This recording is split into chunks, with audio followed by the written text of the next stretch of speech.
Welcome back to Brain Driven Woo! Brands, episode 129. After a short break, we are back. We did it.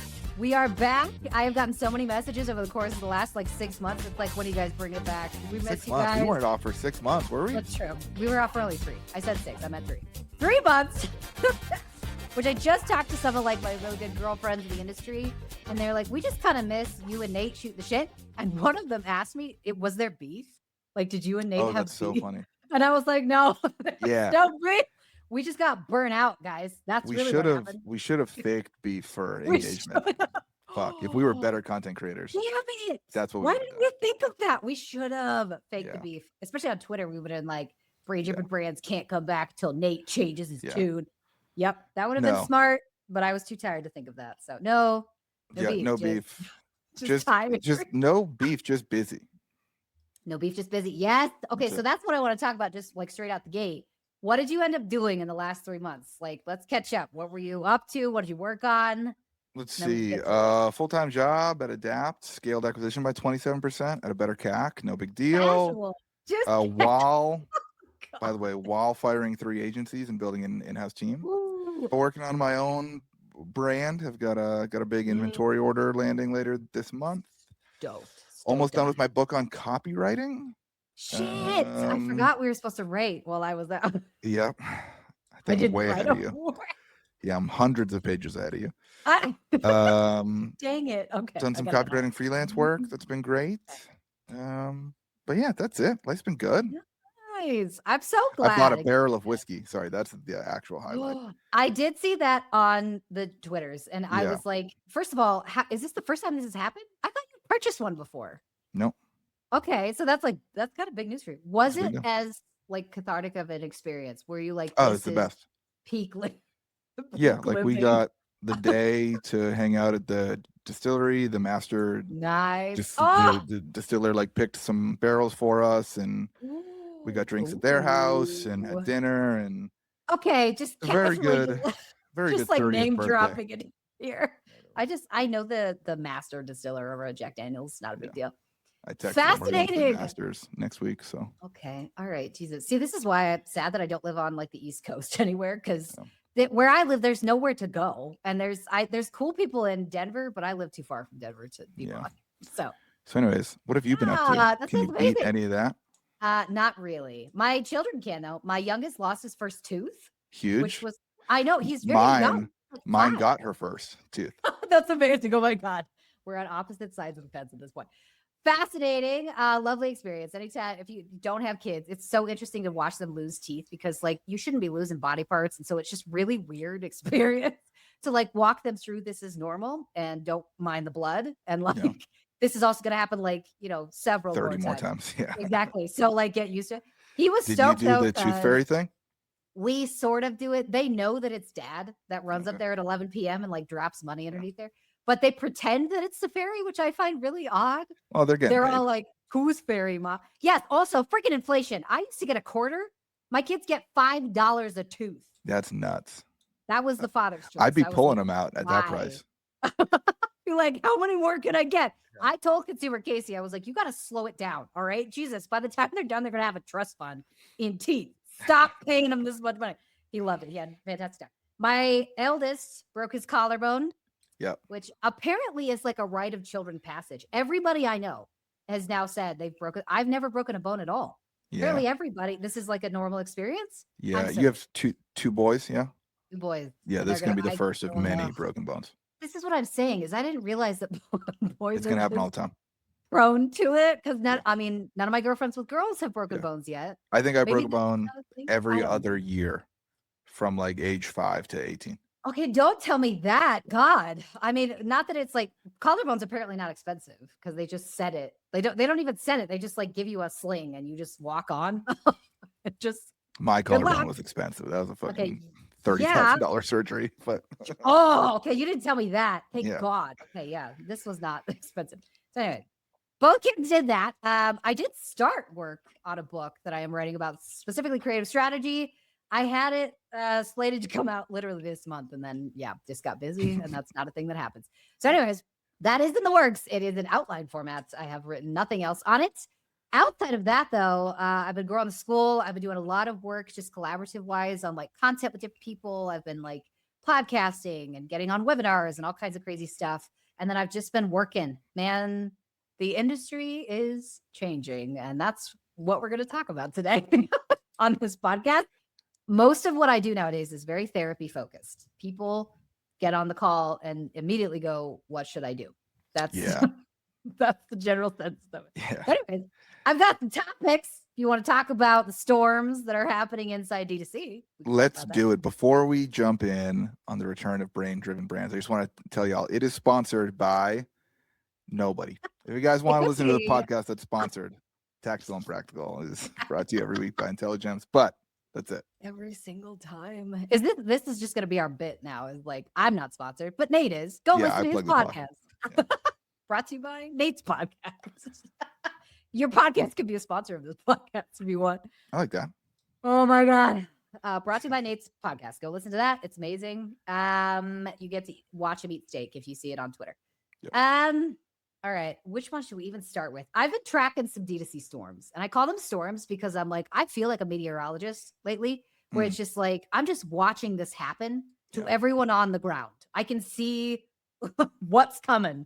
And I'm like, oh no. You have a really interesting perspective because you don't own a brand, but like have visibility into lots of brands. Yes. And because you're in like the consumer psychology space, all your clients use you as their therapist. So you get it from every angle. I get it from every angle. And I also get to see the internals of a lot of different businesses of different sizes, varying industries, all kinds of different things. It is fascinating. Sometimes it's terrifying though, because it's just like, I want to help and I don't know how for some of these people. Because yeah, man, it got real. So this was interesting too. I didn't tell you this before we got on the call, but I went through and had Claude analyze 572 sales calls that I have been on over the last like 6 years. It's a lot. I've been on a lot of sales calls. The sentiment change between 2024 and 2026 is massive. Oh, I bet. Massive. So 2024, people were talking a lot about like, how do we grow? How do we reach new customers? Can you help us like with our ads? We need a little bit of creative strategy. The current sentiment is all creative. It was like something crazy, like 93% increase in people talking about creative strategy, just that topic and nothing else. And then outside of that, most of my sales calls now are people talking in smaller increments. So 2024, people were saying in 6 months, in a year, in 3 years. Now, all the language is the next 2 weeks, the next 3 weeks, the next 6 months, and nothing else. Just real heightened sense of urgency and maybe desperation in there. Oh, yeah. Well, and I did word clouds, of course, because that's what Sarah does. And I'm just like, the language has changed. We're seeing a lot more intensity on it. And people are just, and I'm saying this also that if you're feeling this, where you're like, is this normal?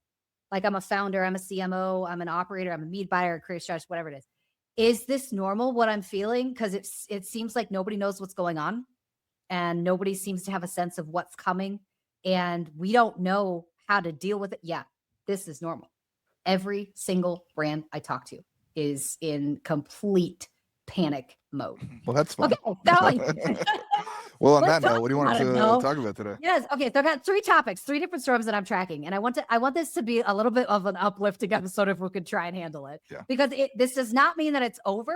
No, this does not mean that this is the end. It just means that we are living through a transitional period. Same thing happened when the internet became a thing. Like anytime we have big upsets, you just got to live through the transition because it will end. Well, and like just to bring the mood up a little bit, because I know we got dark there. Just so you guys know, like how me and Sarah are viewing the industry, we spent the half hour before recording today talking about brands that we want to launch. Yes. So like we're like, if you're an e-com brand, it's not over. We actually think there's a ton of opportunity right now. But like it does every 6 years, playbook is changing. Yes. And it's changing in a very distinct way. Like if you watch it close enough, it's obvious what we should do next. So first thing I want to talk about is Andromeda, because this one in particular just cracks me up. The global rollout of this actually happened in October 2025. I had to go look and like see. You started seeing all these tweets come up that were talking about creative is the new targeting, right? So everybody's talking about it. Yeah. Then we just dumped more volume. Just spoiler alert. Creative was the old targeting too. Yeah, it really was. I don't know what happened. It's fine. Now though, we already understand that Andromeda really enjoys like really hyper specific creative, right? Yeah. We already understand that we got to kind of like do a little bit better with storytelling. But now we've got Gem on top of this. So I want to talk about Andromeda and Gem. And I want to see from you, because I just started studying this, so I don't have like a lot of deep knowledge on it. But how much do you know about the Gem model exactly? Basically zero. Oh, okay. I don't pay attention to a lot of Honestly, these meta updates, and it's never really been a problem for me. So okay. Well, you also have like good product, good brands, and you're good at what you do. So it kind of makes sense. In general, though, Gem is really interesting. It's a foundational model that's like a base layer for Meta. So instead of building like separate kind of small AI for every different types of ads, Meta just built one giant kind of super intelligent model that understands the bigger picture of how people interact with content, not how they purchase, how Yep. they interact with content. And then this library will basically just share its wisdom with all of these smaller kind of specialized systems that kind of decide which ads to show on your feed, stories, reels, everywhere. yeah. So in general, and I tell people this all the time just to make it very, very clear, what Meta has just done with Andromeda is they copied and pasted TikTok's organic algorithm on top of their system, their ad system. Now you have two filters that you got to work with. So I have looked into this more than I've let Okay. on. Okay. But the only thing this does for me, it doesn't really change anything I'm doing on the ad front. Okay. But this is making me want to invest in organic content way more. Yeah. Oh. Because Yes. where the Thank disconnect you. happens is, and this is where like I think a lot of creative strategists and a lot of creative agencies can go wrong, is they optimize for engagement. They're looking at click-through rate or hold rate or hook rate. But I have had ads that I've spent $4 million on an individual ad that had a bad hook rate and a bad hold rate. Yeah. It was not an engaging piece of content, but it sold a lot of product. So the way that I'm looking at brands, and this is like especially true for my side hustle brew brand, I've got the biggest batch of inventory coming in at the end of April. I'm going to launch like 15 ads and just not touch them. And then I'm going to go post 3 reels a day, every day, and boost every single one of them. Because that's where I think volume actually makes a ton of sense. Is on the organic side and not the paid side. I know exactly how to sell a hat. It's not hard. The challenge is becoming, how do I get more people to look at it for cheaper? And that's what organic content is going to do. I can't tell you how much I agree with this take. And I have been watching this freaking storm just develop over the course of the last like 9 months, and people just like lost their minds over it because they were just like, volume. That's what Meta means. Yeah, they put volume in the wrong place. Yes. They put it in the ad account instead of in the Reels feed. Yes. So you're telling me you want to pay for top of funnel views instead of just running them on organic and then capturing them in the ad account when they're warmed up. Like, I don't understand where the disconnect happened, but it's real for sure. And like this became super obvious to me as I started doing more organic, because like on a good ad for us, where we, by the way, exclude past customers as much as possible, we can only get like our percent of new people reached to like 80%, 85%. The meta ad algorithm still wants to default to like the lowest hanging fruit, which is people who know who you are already. Well, when I post a reel that does good, it gets 99% new people reached. And it's like, well, why aren't we doing that as much as possible, when, by the way, the cost to do that is so much cheaper. So cheap. Well, it's cheap mostly because even if you have to pay for an operator to come in here and run all of your organic stuff, you're not having to pay for spend on top of operational costs. Like, you've got unlimited top of funnel. You could pay an awesome content strategist 10 grand a month, 120K a year, and then pay some contractors another 10K a month to shoot and edit and everything.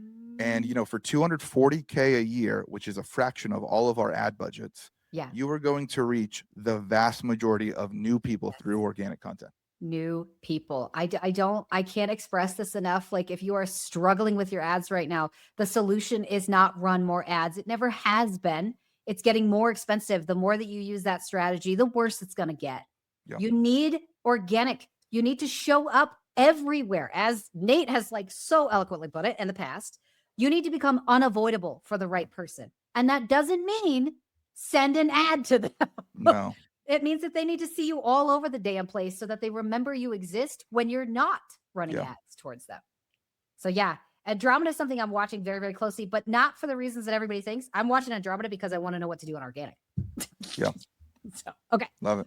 Storm number 2 here, which is an interesting one. I am seeing this. Oh, it breaks my heart. I see a huge brand identity crisis. Yeah. Huge. AI is producing like more content than ever, but trust in particular is degrading. Yep. Quickly.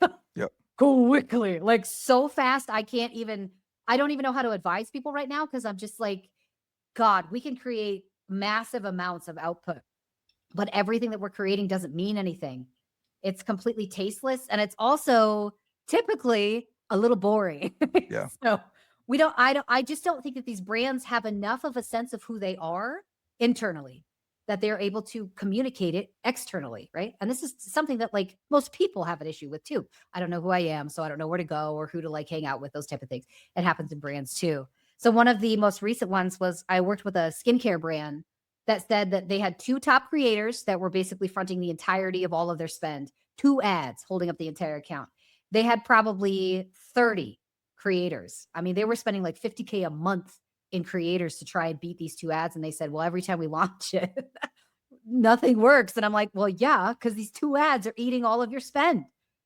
Great for you, but that means that you're not going to be able to move away from what those 2 creators feel like. And I thought of you instantly in this because I was just like, I don't think people understand that the market's just going to pick for you. Unless you do what OG did, which is like, we only stand for watches that have soul, right? And we don't stand for anything else. The market would have picked for you. They would have dropped you in with hunters or with like archery. They would have dropped you in with farmers, whatever it is. But because you chose a specific emotional angle, nobody could compete with that. And you had good products. So that helped. In general, though, you had an identity. Yeah. And this is like, honestly, my biggest beef with AI right now is that like it's letting everyone produce mountains of content, and the amount of great content that sparks emotion and connection is dwindling. And I think brands need to start realizing that like you can't be for everyone. If you try to be for everyone, you're going to be for no one. And you are better like planting your flag in the ground on some stuff you really believe in and stand for, and letting the community that agrees with you find you, rather than trying to go get everyone to join your thing. You are going to have to repel people. I hate to break it to you. You guys need to repel customers. And like, by the way, everyone understands this when you look at like political or like religious leaders. Like these guys all build their followings on intentionally shunning 50% of the people who listen to them. But the 50% of people who like them are rabid and loyal and will fight for you. Yeah. And it's like, that's what we need to be doing. And like, I think the doctor co-founder of Heart and Soil has done an awesome job with that. We're like, he is very much anti-Western medicine. Anti a lot of these new modern diet trends, and he's like, no, like that, I think all of that is wrong. I think if you believe that, you're wrong. Here's some data I have to support it, and here's what I believe instead. And it's not for everyone, but the people it's for love it and are loyal. The man has conviction, and that's what I find none of these brands have is conviction. For that skincare brand that like I was working with, there's no AI in the word conviction. There's an I, but that's it. The skincare brand, they kept repeating themselves over and over because the 2 people that were at the top were hyper specific skincare. They were like only clean. You can't do anything else. They were like super into it. And they were like, well, we kind of want to be a more inclusive brand. We want people this is skincare is for everyone. And I was like, then you got to decide. If you are skincare is for everyone, you have to turn off those 2 ads. You don't have a choice. Well, and you have to be the cheapest product on the market. Which you don't want to do. If you are not, though, if you are this hyper natural, very elevated, very wonderful brand, you need to cut all the creators that don't fit that profile and only go source people that fit those top 2 UGC creator styles, because you're competing against yourself at this point, and customers can feel it. Yeah. Oh, brand identity, man. This is going to become one of the only levers you have left. Yeah. Now, this Identity. does make me so excited to build brands. Yeah. Because like we get to do something that stands out, and like that's gonna rub some people the wrong way, but it's gonna build a loyal, small but dedicated army.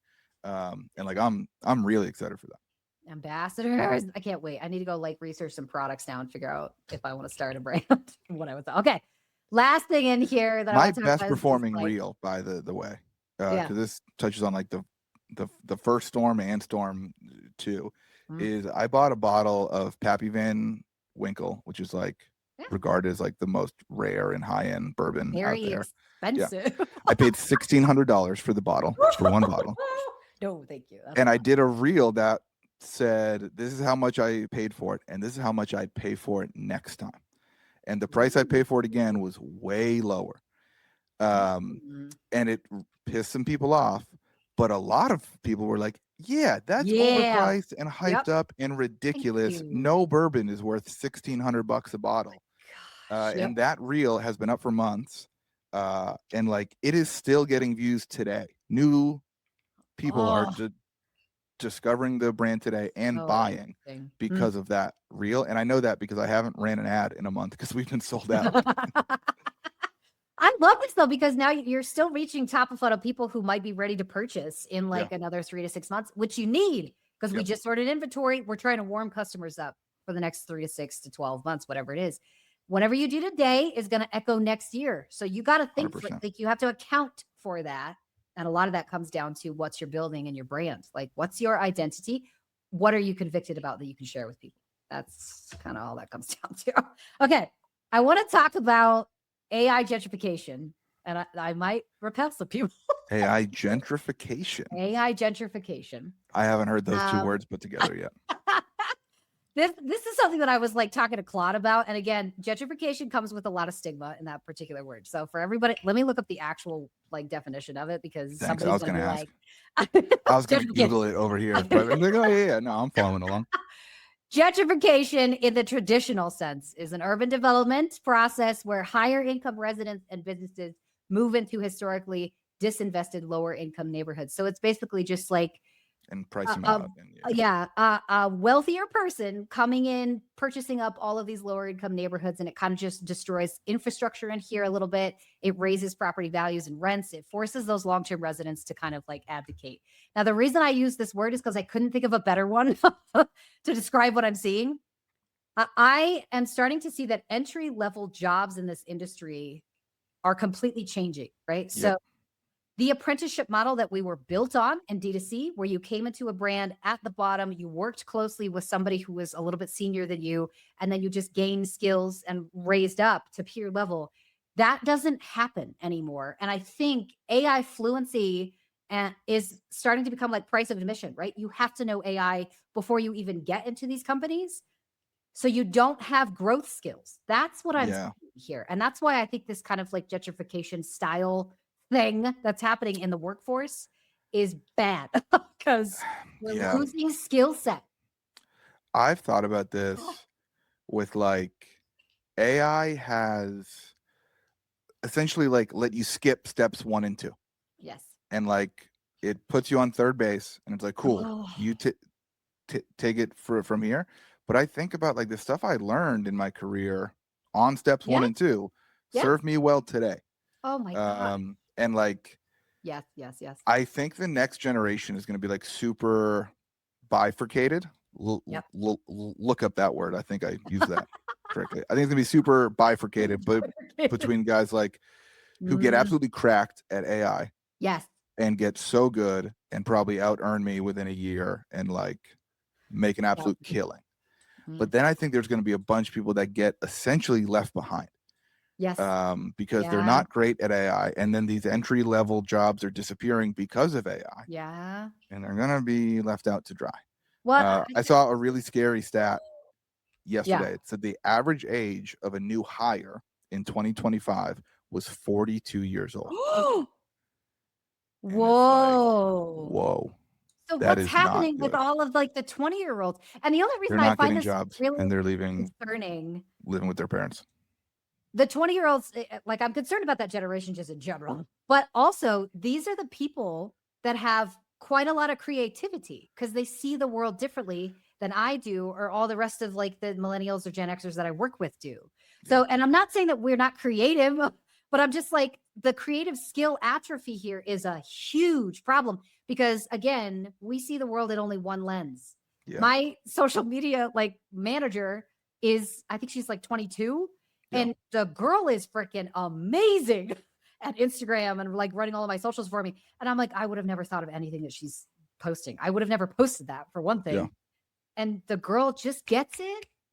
This is why I'm concerned, because we're hiring people for their ability to prompt a computer. You're not hiring them on their ability to actually be creative or put any sort of like conviction into the brand. And I'm like, this is bad, guys. Yeah. This is really bad.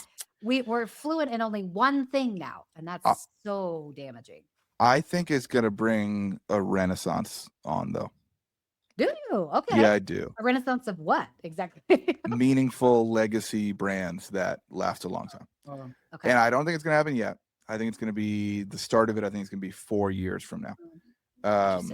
But like, I think I'm actually way more bullish on building things for like the anti-AI crowd than the pro-AI crowd. Speaking of being like confrontational or, conflicting, controversial, I think like I can build a brand on human connection and authenticity and I would agree. in real life events and do very well.